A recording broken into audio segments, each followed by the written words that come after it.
So you thought I wasn't gonna be coming back?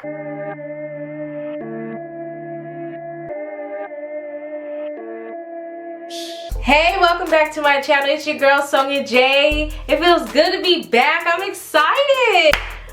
We're back together, guys, for Teen Mom Young and Pregnant. It feels good to be back. I haven't actually even recorded a video in a few weeks, and I'm excited to be back. And to Teen Mom Young and Pregnant, I thought they were done. I thought we were done, but they came back. So I did too. Okay, so I promised we're gonna get into the video. We're gonna get into my opinions on all the girls, the new girls, the old girls, the girls that's been there. We're gonna get into it because you know I'm an opinionated ass. That's why this channel is called Sonja J Unpopular Opinion. And if you're not new to my channel, welcome back. And if you're not new to my Young Mom and Pregnant reviews, welcome back. I'm glad to see you guys again. Did y'all know that they were coming back? Because I'm gonna be, because to be 100, I had no idea they were coming back. I didn't see any like commercials or any ads or anything to implicate they were coming back. Like, we all thought they were canceled. Like other blog channels, me, we all thought they were canceled. Like the ratings were low. We didn't think they were coming back, and here they are. So comment down below, let me know if you knew they were coming back or when you knew they were coming back, because I had no idea. I just happened to catch the commercial of them coming back like literally the day that the show aired, and I was like, oh shit, let me catch up. And I'm a few days late reacting to this new episode, but I'm here. I will be here every week, so don't worry, count on it, because I promise you I'll be here every week. Maybe a few days late like I am today, but I'll be here every week covering this like I did before. I even brought back the old scarf. Nostalgia. So let's get into the premiere episode. Like this video if you like it, subscribe if you want to, comment down below if you agree with me, disagree with me. Sorry, there's like people doing go-karts outside. Or if you have any questions, comments, or concerns, let me know your opinions on the new episode. Are you happy they're back? Like, comment down below and let me know everything. We're gonna get into it. And if you're new to my channel, welcome. But I talk about each girl. Like, I'll do one girl, talk about how I feel about what's going on with them, and then we'll move on to the next girl. So we're gonna go girl by girl, and first we're starting with Kayla. All right, so we start the show off with Kayla. Now this season we have 6 girls for the season. This episode they showed 5, and then we're gonna meet a new girl I think the next week. And we had one of the new girls come on, which was Madison. We'll get to her later, but she was on 16 and Pregnant. We'll get to her later. So with Kayla, we start off with her, and pretty much same old in a way. You know, she's with Luke still. They have their daughter. Sadly, you know, because of COVID, Luke had to drop out of college. Well, I don't know if he dropped out entirely, but he is no longer like living on the campus or living near the campus, actually on the campus going to the university. He had to move back to where they were from, and then they moved back in with Kayla's mom.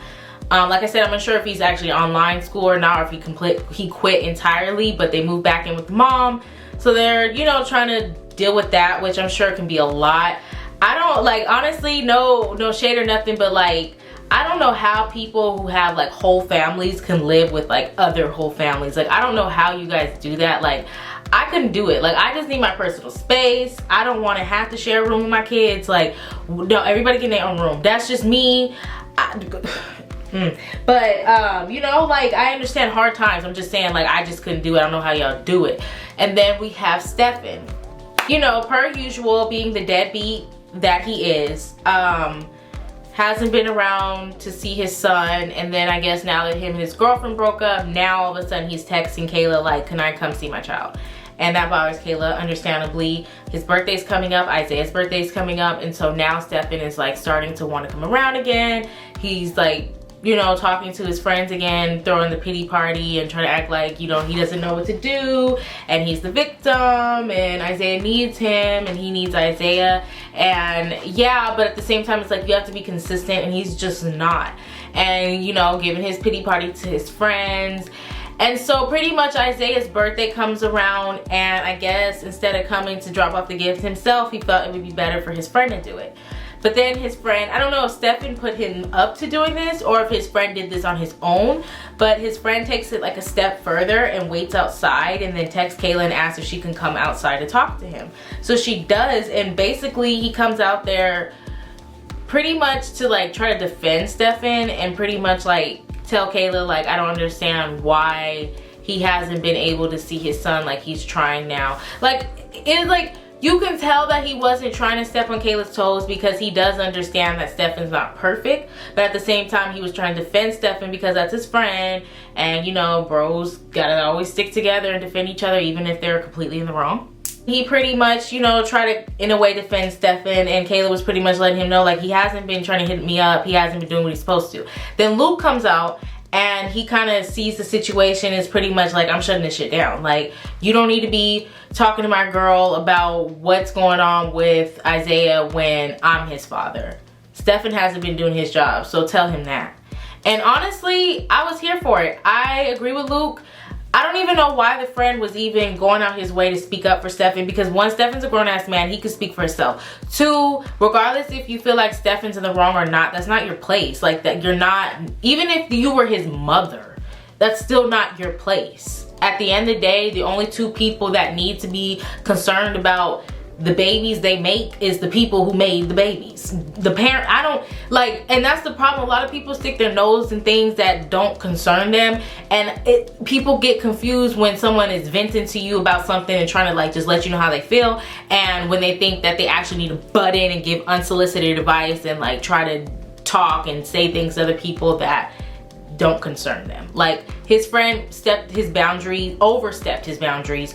But at the same time, Stefan probably put him up to it. So if he did, then that makes sense. But it's like, you know, and that explains why they're both the duh. Like, Stefan is duh. We all know that. And his friend should be smarter and should have been smarter to know, you're a grown man. I'm not going to get in your business. Maybe he wanted camera time, or maybe Stefan put him up to it and he's that gullible, but it wasn't a good look. And so Luke shut that down, and I agree. Only thing I will say, which Kayla does get him on in the next episode, and she does ask him about this, so we'll see how that goes. But if you're gonna do all that, you're gonna be, you know, I'm his father, and, you know, shit goes through me, respect it. But you need to make that legal. You gotta make that legal. You can't be doing all this barking and you not biting. I need you to make that legal. Regardless, if you and Kayla make it work. If you really love Isaiah the way you say you do, if you really look at yourself as his father and you want to be his father, you got to make it legal. And I mean, honestly, you're going to have to deal with Kayla anyway because you already got a daughter with her. So, but I'm not saying do it just because of Kayla. If you love Isaiah as your son and you really want him to be your son, do it for that reason. Kayla's the extra cake, you know? But hopefully things work out for them. But yeah, if he's going to be saying that, I need him to legalize that. But I do think Luke is doing his job so far, and I hope they work out, and let's see how it goes from here. Okay, so let's talk about Brianna. Now, it's no secret, and I said this before, Brianna's storylines, you know, it can be hit and miss. There's moments when it's good, and it's sadly, the only time her storylines are interesting is when she's in a relationship, and that sucks, but it's kind of true. Like, you know, Brianna, we're not gonna get into it. Let's just say this. She has hit and miss storylines, and I will say this, with this storyline thus far, I do feel like the storyline could get old really fast, because her and her mom were already kind of like having this kind of like, what do you want to call it, like sister relationship, like seasons before. They've always had this like, they get along but then they argue relationship. It's just never really been like the main focus, because she's always been like other relationships that were more interesting than that. But we always kind of knew they had that relationship, so it's not a surprise. But I will say I can relate to her more this season, because like I have like personal situation that I'm going through that's kind of similar, as far as like parents overstepping their boundaries and trying to like control you even though you're grown as fuck and you have your own fucking family. So I will say with this episode, I actually really related to Brianna, and I was kind of getting irritated with her at her mom. But in her mother's defense, I will say it's Brianna's delivery that comes off really harsh. Like her mom said that she's mean, and even though I don't think that Brianna is necessarily a mean person, but I do think that she has a tendency, which a lot of people sadly do, when you're mad at someone or you're irritated with someone, especially the people that you love and care about, because you're so comfortable with them that like, and you're so used to them, like even though you love and care about them, you're used to them and you're used to like being honest in how you feel around them. So when you're mad, you treat them like shit, because you feel like shit. And a lot of people do that, and I don't know why people are so comfortable with doing it so often, especially to their own like kids and their own like parents or their own siblings, like people that actually love and care about them. But people do that. Like a lot of people have that habit. Like it doesn't matter how much they care about you, when they're mad or when they feel like shit and they're not in a good mood, like they will cuss you the fuck out and treat you like you're somebody off the street, even though you're their fucking sister. But some people are like that, and Brianna does have a tendency to do that. Like we've seen her do it, like when she's mad and really irritated, she can kind of be really rude and snippy to the people that love her, and it does come off harsh and very kind of like, damn, Brianna. But at the same time, I do see where Brianna's coming from. And with that being said, like this episode and the season, I guess we're gonna get, you know, like Brianna and her mom pretty much arguing. Brianna feels like, I mean, they've always argued, but Brianna feels like she's just under her mom so much, and she feels like she can't breathe without her mom. She feels like her mom wants to control her. She feels like her mom wants to know her every move. She feels like her mom treats her like a child. She feels like even though she's grown and she has her own child, her mom still kind of acts like as if she's still a teenager. She's still always asking questions like, why is this blurry? She's always asking her questions like, where are you at? What are you doing? Who are you texting? Like, and I can see in Brianna's mother's defense, because there's always two sides to the story, as well as like, you know, when you're watching this, you can see like both perspectives. I can see how the mom is probably thinking like, oh my God, like Brianna's always on her phone. Like even when she's home, she's always on her phone. So it's like in her head, she's probably like, who the fuck is she texting? She's always texting. So in her head, she probably thought it wasn't a big deal to ask. But maybe she asks all the time. And that's why Brianna is like, bro, stop always asking me that. Also, maybe Brianna just feels like she's around her mom so much, and she's just always been around her mom. And I think Brianna's at that point where she's ready to be away from her mom. She's grown now. She has her own child. She honestly should be out of her mom's house already. She should already have her own shit. But like she said, because of COVID and because of the fact that she wasn't able to work and save up as much, she has no choice but to stay there. And I understand that, but I'm just saying, like, that's also it too. It's like, I think Brianna's going through this thing where she's frustrated with herself, because it's like she doesn't have her own space. She can't do her own things without always being asked questions, and it's irritating her. And it's not that her mom is necessarily like a bitch, or it's just like her mom is just like disrespectful. It's more like her mom is overbearing, and she's kind of in a way like a helicopter mom, and it's out of love, but at the same time she doesn't realize that it's too much. And it's like, it's bad enough I have to live with you and I'm grown, but I feel like I'm still a teenager living with my mom, and I can't do what a normal grown person would do, especially since I have a child. But on top of that, it's just like, I think Brianna just feels like she's just ready to go, and she needs her own space, and she needs to be her own woman in her own home. And she does, but you know, she just has to work towards that. And with her having a new friend that she's always around, her mom is like irritated by that, and always like being kind of a bugaboo. And like, I do feel like her mom is not being disrespectful with it, and we don't know now. This is just I'm talking about what we see on the show. We don't know how the behind the scenes are. Maybe that's why Brianna's so irritated, because her mom might be a bitch behind the scenes. We don't know. But I mean, I will say from what we see, her mom's not like disrespectful with it, and she does come off like she cares, and she's just like concerned and just like misses her daughter, but she's being a bugaboo with it. So it does come off like Brianna's being rude, but I do understand where Brianna's coming from. But I will say, like with my personal situation is different, because like my parents disrespectful, so it's a different situation. But I understand where Brianna's coming from, because it's like when you have a parent that's controlling, and they feel like regardless of how old you are and how many kids you have, they still want to like control your every move when they're around you, or just like, you know, like pretty much treat you like you're still a kid, and invalidate how you feel, or try to over talk you when you're speaking, or treat you and say disrespectful, rude shit that they shouldn't say to you. It makes you feel like, you know, like you're irritated with your parent. You don't want to be around them, and you just want to get away from them and stay away from them, because it's like, not only are you annoying, but you're controlling, and I need my space. And I feel where she's coming from. But I mean, our situation's a little different. Hers is not as bad as far as like the verbal disrespect, but I will say at the same time, it is just as bad, because she actually has to live with her mom. Thankfully, I have my own place and Ben had that, so I ain't had to worry about being in close proximity with my mom like that. But I do understand where she's coming from, because it's like when you're around them and that energy hits, it's like, bro, I'm backing the fuck back. All right, so now we're on to Rachel, and I'm here for the pink hair. Who else is here for it? Because I think it's really cute. So Rachel's trying to figure things out with Drew, her baby daddy, and pretty much he's still on drugs, he's still partying, and she's pretty much trying to co-parent with him, and I guess he's talking to her about going to rehab to be better for himself and his daughter. And then in the midst of that, he gets arrested for fleeing on the cops and also having drugs on him in the car. Now, Rachel's upset about it, and even though she's upset, she's still gonna support him. She's still gonna put money on his books. That's what she tells her mom, because she goes to tell her mom and let her know what happened. And her mom doing what I expected her to do, pretty much being like, I knew this was gonna happen. You know, you still gonna fuck with him. You still gonna go see him. I don't know why.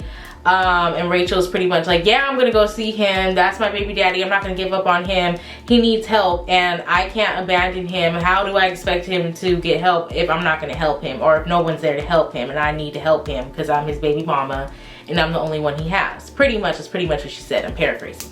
And the mom was not here for it. She pretty much was like, that's the dumbest thing. The only way you can help yourself is if you help yourself. Other people can't do it for you, and that's just not gonna work.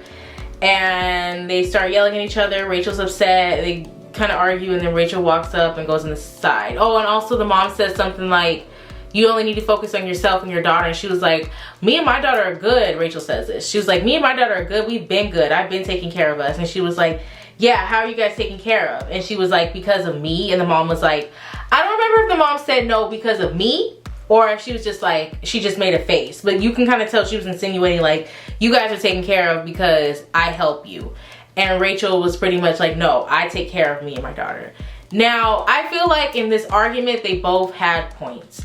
I understand where Rachel was coming from, and I understand where the mother was coming from. I do feel like, see, the problem is a lot of people, when they're upset, they say things, or when they don't agree with someone's opinion, they say things that they don't mean, or they say things that are hurtful or just rude and like kind of harsh. And then it's like you expect the other person to understand what you're saying, or you expect them to listen to you, but it's like you're coming off harsh, you're coming off rude, you're coming off kind of aggressive. I feel like that's what happened in this scene on both of their parts. But yeah, like they both are hotheads, and I feel like the mother, she was right. Most of what she was saying was right, but it's the way she said it. And even though I don't agree with Rachel's choices, I'm not surprised she's making the choices she's making, because she's young, she thinks she knows it all, and this is her baby daddy, and this is her first child, and this is her only child. So in her head, she thinks, I gotta help out my baby daddy. It makes sense why she thinks that way. Do I agree with it? No, but do I expect it? Yeah. The mom makes sense. What she's saying is true. She's right. But her delivery, it's the delivery. And they both have this issue where whenever they disagree with each other, they just start arguing, and then they go loud and crazy, and then they start hitting each other by the jugular. And I feel like that's weird to me. Look, I get it. Like, when you're mad, but it's toxic behavior. A lot of people have toxic ways, and almost everyone does, but it depends on how you use it and how often you bring up that toxicity in you. And I feel like there's nothing wrong with defending yourself. I feel like if someone's coming at you, defend yourself, regardless of who they are. And I feel like there's nothing wrong with that. But I feel like they both have this habit where they both just go in, and it be over something as simple as a disagreement over an opinion. Like, y'all was just, she was just telling you what was going on. Even though I do believe the mom had the right to give her opinion, it's the way she was saying it. But it's like, you guys, they both have this, they don't know how to communicate without coming off rude or offensive. And then they both get irritated, and then they both go crazy. And the other daughter does that as well. I don't know if she's going to be on this season. What was her name? What was her sister's name? Do you guys remember her sister's name? And it's just too much for me. Like, that's why I can't, like, and they're used to that, and I get it. I'm just saying, like, for me personally, like, I can't do it. I have to cut people off. I can't do the toxicity. Like, once you get me to a point where I'm this angry, I'm gonna have to just say a little something, and then I'm gonna walk away, because I'm not fighting nobody, and I'm not finna cuss out nobody over nothing. I'm too grown for, like, no, I'll walk away. Fuck that. Like, but I get it, you know, and she lives with her mom, and I do feel like the mom is right to some extent when she said that she does help her daughter. She helps her daughter out. Her daughter and her granddaughter is like, has a place to stay and they're okay because she allows them to live there. I'm sure rent-free. I don't want to assume that, but I'm gonna assume that. But at the same time, it's like, but Rachel's still the one taking care of her daughter. So don't make it seem like you're taking care and you're the only reason that they're okay. It's like, you guys are both doing your part. So let's not make it seem like it's one person doing more than the other. Now, I'm not there. I'm going off of what we see on the show. I will say for what it looks like, it does look like Rachel takes care of her daughter. She lives with her mom, yes, but she takes care of her daughter and she's doing what she's supposed to do. And then I guess she babysits other kids as well. So that's my opinion from what I see, from what y'all giving us, okay? All right, so now we talking about KIAYA. So I think KIAYA and KIAYA are cute together. I like them together, but at the same time, their relationship does give off a little bit of toxic vibes as well. It is given that, it gives like we love each other. When we love each other, we go hard, everything is good. And then when we're not cool and things are not cool, like it's not good, like at all. And we're not in the relationship. I'm just going off of what y'all give us to see and what y'all give me to talk about. It looks like KIAYA might be more of the hothead in the relationship. But at the same time, TA's is just more quiet, and sometimes you gotta be careful with them quiet ones too. And it also depends on that zodiac sign. Be aware. But speaking on them specifically, TA's moved out. They are broken up. I guess they're trying to rebuild their relationship. It's like they're still talking. They're not together, but TA's still comes over to help out with the baby, and they're still like rekindling their relationship, I guess. Like they're not together, but they still see each other. They still, you know, connect. They still raise the boy together. And I guess when KIAYA's mom asked her, like, how would you feel if she started talking to someone else, or are you guys allowed to talk to other people? And KIAYA was pretty much like, no, we're not. But at the same time, like, I would hope she would tell me if she was. And I guess she didn't think about that before. So once she thought about it, she texted TA's and was like, I would hope you would tell me if you start talking to someone else, because if you didn't, I wouldn't respect you. And I guess that turned TA's off, because TA's just probably felt like, after seeing that text, like, hold on, like, why is you coming at me like this? And like, I understand both sides. I do feel like KIAYA's just basically saying, like, just tell me if you're talking to somebody or when you start talking to somebody. Like, I'm not gonna still like fuck with you the same way, because maybe they're still fucking. That's probably what it is too. I don't want to assume that, but I'm just saying, like, you know, usually that's what's going on when you're still fucking around with your ex, but you're not with your ex. Like, you still do everything you do with your ex, but you're not with them technically. Yeah, you know. So it's like, and that's understandable. I do think that she didn't have to say, I won't respect you. You can just feel that within yourself and just, you know, move accordingly. But some people are the type that they have to say what they feel, and sometimes they don't want to keep certain things to themselves. They just gotta say it. And she just wanted her to know. And I do understand she has the right to say that. Like, if you're gonna talk to someone else, like, let me know. She has the right to want to know, especially if they're like acting like they're still together, or they're trying to rebuild or whatever. And like I said, it's the delivery, but I do understand where she's coming from. And I guess TA's felt like, because, you know, KIAYA kind of has the history of being kind of controlling, being a hothead, so that kind of rubbed TA's the wrong way. Like, here you go, being like a little aggressive, a little controlling again. Like, you know, like, how would I be disrespectful if I didn't tell you, because that's my business and we're single. So I understand where they're both coming from. Okay, so now we meet Madison on the show, and she was on 16 and Pregnant, like I said earlier. And I watched that episode, and honestly, I hope she leaves this guy. I hope that she does not take him back. I know she's upset right now, and I think everything she's saying is true and correct. She can do it on her own. Hopefully he does step up eventually, and she doesn't have to. I don't think she should have to. Whether her father's helping or not, she shouldn't have to do it on her own, because she didn't make the baby on her own.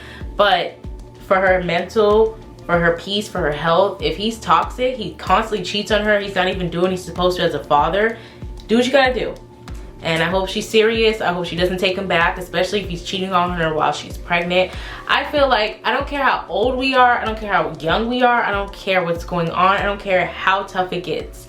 I feel like the most, or I'll say at least one of the most disrespectful things your partner can do to you, your man, because women are the only people that can get pregnant. So I feel one of, if not the most disrespectful thing your husband, your boyfriend, your partner can do to you while you're pregnant, other than, you know, obviously, well, not while you're pregnant, but just in general, is cheat on you while you're pregnant. Obviously, other than like murdering you or beating you, like doing things that are obviously horrible like that, I feel like as a partner, as someone who cares and says they love you and they're here for you, the worst thing you can do to a woman is cheat on her while she's pregnant. It's fucked up to cheat on a woman, period. It's fucked up to cheat in general. But I feel like, I don't care how hard things get, I don't care what's going on. If you cheat on a woman while she's pregnant, that shows the type of man you are. It does. I don't care how much money you got. I don't care how good of a father you are. It shows the type of man that you are, that you would put a woman through that much distress and heartache and heartbreak during something as tough and strenuous as a pregnancy. There's no coming back from that. And even when the woman does take you back, they always resent you and they never forgive you. I promise you. And thankfully, I've never experienced that, but I promise you I will never. Like, please. I mean, I wouldn't even stay with a man if he cheated on me, period. But you cheated on me while I'm pregnant, it's done. Done. But that's really all I have for you guys on this episode, this review. One thing I want to say real quick, Ashley, we're gonna miss you, girl. If you guys don't know already, she's on Teen Mom 2. Good for her, get the check. I hope the check is a lot much better. That, I don't even think those two verbs, was that even a verb? What was that, a pronoun? I don't know, but those words didn't go together, but you get the point. I hope she's doing good. Her and Jade actually are both on Teen Mom 2. They were both on original castmates of Young and Pregnant, as well as, I think her name was Alexis. But, you know, those two, Jade and Ashley, are now on Teen Mom 2, and Alexis, you know, decided not to be on the show anymore, and she since has had another child with her baby daddy that she had her first child with. So, you know, the girls are moving on up. We're meeting new girls. Things are changing. It's a new season. Fall is coming up, okay? A lot of my shows are coming back. American Horror Story's back, Floribama. You know, a lot of the girls are coming back. I'm here for it, okay? I feel like, okay, yes, finally I got something to watch on TV. So, you know, I'm gonna come back with more reaction reviews. Like I said, I'm coming back every week doing a reaction to these episodes because we're gonna talk about this. I'm back. We're back. I got reaction videos coming up actually as well, so go watch those. I'll see you guys soon. You know how it is. You know what it be.